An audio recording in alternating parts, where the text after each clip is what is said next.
Diabetes आजकल लोगों में बढ़ता ही जा रहा है और इसका अर्ली डायग्नोसिस होना बहुत ज़रूरी है।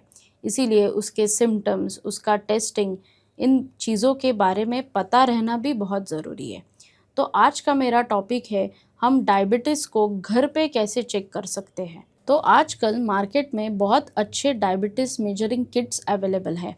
आज मैं ऐसे ही एक किट के बारे में आपको बताने वाली हूँ कि वो कैसे यूज़ कर सकते हैं, उसके पार्ट्स क्या है और उससे मॉनिटरिंग कैसे किया जा सकता है।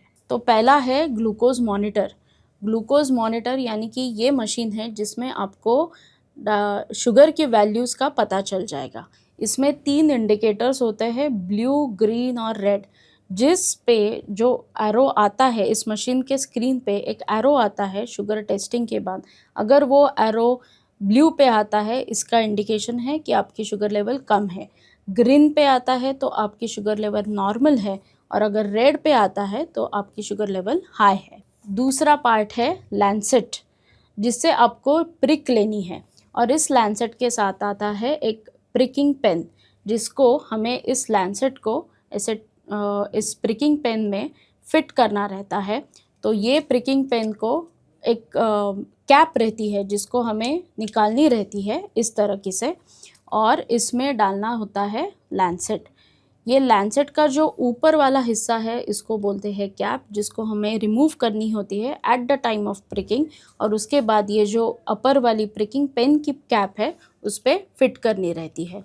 जब भी ये फिट हो जाएगा अच्छे से, उस पर एक ग्रीन कलर का बटन है और वो दबाने से लैंसेट बाहर आती है और आपको प्रिक हो जाता है। जब भी आप प्रिकिंग करोगे तो हमेशा लैंसेट को इस तरीके से रखना है ताकि वो प्रिक अच्छे से हो जाए। कभी भी ऐसा नहीं रखना है क्योंकि वो प्रिक नहीं होती।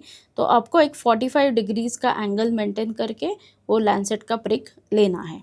उसके बाद आता है ग्लूकोज़ इंडिकेटर स्ट्रिप। इसको ग्लूकोज़ इंडिकेटर स्ट्रिप क्यों बोलते हैं?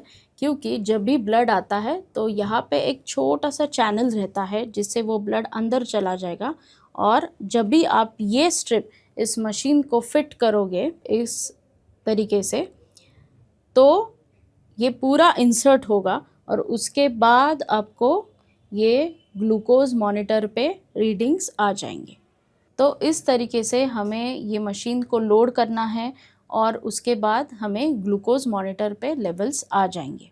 इस टेक्निक को पहले तो बोलते हैं self monitoring of blood glucose. अब ये जान लेते हैं किन पेशेंट्स में ये सेल्फ मॉनिटरिंग करना इम्पॉर्टेंट है। पहले तो जिनका डायबिटीज़ हाई है या फिर शुगर कंट्रोल में नहीं आ रही है, जिनका इंसुलिन थेरेपी चल रही है, यानी कि सुबह इंसुलिन का इंजेक्शन लेना है, रात को इंसुलिन का इंजेक्शन लेना है, उनको ये मॉनिटरिंग करना काफ़ी इम्पॉर्टेंट है। और ये घर पे अगर होता है तो आपकी ट्रीटमेंट में उसका बहुत अच्छी तरीके से फ़ायदा होगा। तो जिन पेशेंट्स का शुगर काफ़ी बढ़ा हुआ है और जो पेशेंट्स इंसुलिन पे है, उन पेशेंट्स में ये एसएमबीजी बहुत ही हेल्पफुल रहती है। दूसरा है जिनका HbA1c काफ़ी बढ़ा हुआ है, यानी कि जिनका HbA1c कंट्रोल में ही नहीं आ रहा है, तो वो 3 महीनों का एक वैल्यू रहता है HbA1c। अगर वो नॉर्मल रेंज में नहीं आ रहा है तो हमें self monitoring of blood glucose करना है, यानी कि घर पे टेस्टिंग करना है।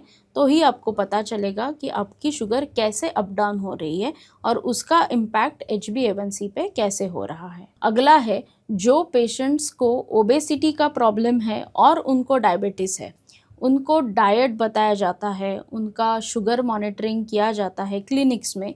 लेकिन अगर वो पेशेंट्स घर पे भी मॉनिटरिंग करते हैं तो उनका शुगर कैसे कंट्रोल हो रहा है वो हमें पता चलेगा और उसका इम्पैक्ट उनके वेट पे कैसे हो रहा है वो भी मॉनिटरिंग से हमें पता चल जाएगा। ताकि अगर कुछ मॉड्यूलेशंस करने हैं, जैसे डाइट में कुछ मॉड्यूलेट करना है, तो वो हम कर पाएंगे। जिन पेशेंट्स में प्रेगनेंसी इंड्यूस्ड डायबिटीज़ रहेगा उनमें भी ये टेक्निक काफ़ी काम आएगी।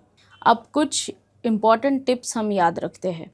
जब भी हम टेस्टिंग करेंगे तो हमेशा याद रखना है कि हमें हैंड वॉश करके लाना है। सैनिटाइज़र ऐसी चीज़ें कुछ भी लगानी नहीं है। सिंपल हैंड वॉशिंग करना है सोप और वाटर के साथ। हैंड्स क्लीन करने हैं, ड्राई करने हैं, उसके बाद ही टेस्टिंग शुरू करना है। जब भी आप लैंसेट लोगे तो उसका कैप निकालते समय काफ़ी ध्यान रखना है कि आपको कुछ कहीं पे भी प्रिक ना हो जाए, और जब भी आपका यूज़ होगा लैंसेट तो वो कैप डाल के उसको डिस्पोज करना है। जब भी आप नया मशीन लाओगे तो ये चेक करना है कि वो बॉक्स का सील ब्रोकन है या नहीं। अगर वो ब्रोकन है तो कभी भी उसको इस्तेमाल करना नहीं है। हर बार जब भी आप ग्लूकोज मॉनिटरिंग करोगे तो एक नई स्ट्रिप लेनी है। पहले की यूज़ हुई स्ट्रिप कभी भी लेनी नहीं है, हमेशा न्यू स्ट्रिप इस्तेमाल करनी है। तो ये बहुत ही अच्छा, सिंपल और इजी वे ऑफ मॉनिटरिंग है जो आप फास्टिंग में, पोस्ट मील में कर सकते हो। तो अगर कुछ ट्रीटमेंट में मॉड्यूलेशन करना है, कुछ डाइट चेंज करना है, तो इस शुगर मॉनिटरिंग से हमें पता चल सकता है। तो ऐसे ही इन्फॉर्मेशन जानने के लिए मेरे साथ बने रहिए। धन्यवाद।